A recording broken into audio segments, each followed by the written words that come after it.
My name's Susan Music. I represent the G. Murray and Edna Forbes Foundation Fund, which is a fund that is held at the Saskatchewan Community Foundation. It is our great pleasure to be here and to see the results of the multi-year donation that we made to fund the rebuild of the Cypress Hills field station. The original field station consisted of 3 ATCO trailers that were sort of glued together. One was a lab, one was kitchen dining room, and one was sleeping area and the washrooms. But they were at the end of their life, and decisions had to be made as to whether it was going to continue here. So I'm very pleased that the powers that be have decided that the investment to continue it is wonderful. You know, the trailer was a little bit rough, but what impressed me most of all is they were out throughout southern Saskatchewan and students were doing really important work. And I also got the sense about how transformative that was in their experience in education. Since I've been working with the provincial park, their students have come to the park and they've done presentations at the amphitheater to the public. And I think that that's such an important relationship because it's not something that sort of happens in the halls of the university or things that are buried in the library of the park. This is stuff that's helping us with the day-to-day operations and conservation at the park, and it's something that the public can have access to and they can learn from what the university is doing here.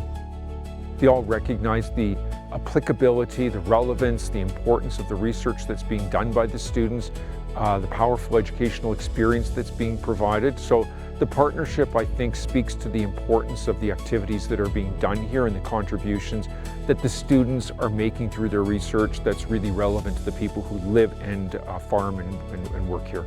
There has been a new standalone building built, so there's actually considerably more space, especially in the lab area, for people to do things. So it is more comfortable and it's an easier place to live. With improved facilities, we can bring up more students out more comfortably, more safely, and what I would hope as Vice President of Research is that it helps amplify the research intensity we do out here, and that we can become known as a place for international research activities, again, looking at this unique landscape. I'm hoping that we're going to get more professors out here, and not only for the experience that they'll have in biology and in science, but also for those who might work in the creative arts as a retreat.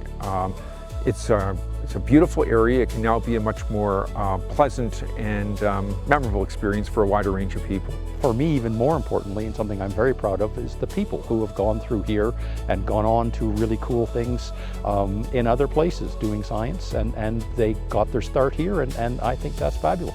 I also want to make absolutely special recognition of the G. Murray and Edna Forbes Foundation for their generous support of this initiative. I think if you want to have a memory that's going to be with you for the rest of your career as a student and eventually a scientist, I can't think of a better place to start.